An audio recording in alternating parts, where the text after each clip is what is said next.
ना दुनिया की समझ, ना सही और गलत का फर्क, इश्क के रंग से रंग दिया अपने दिल का वरक। ना तजुर्बा ना समझदारी, बड़ी कमसिन थी वो, तूफान में कश्ती उतारे बड़ी मासूम थी वो। इश्क की कमाई से घर घर खेलती, अपनी धुन में मस्त वो मीरा सी लड़की।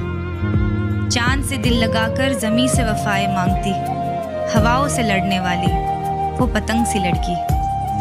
जब आँख खुली तो थी नहीं वो अब भी वही छोटी सी लड़की, दिल को हथेली पर परोस कर देने वाली वो भोली सी लड़की।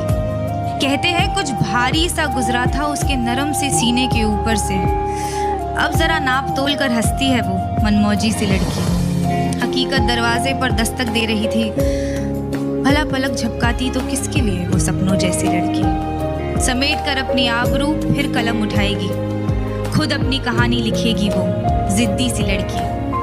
पुर्जा पुर्जा कर जोड़ेगी अपना सीना, हिम्मत कर फिर दिल लगाएगी वो दिलेर लड़की। लफ्जों को ढाल बनाकर हर मकाम पाएगी, खुद ही खुद से बातें करने वाली वो किताबों सी लड़की।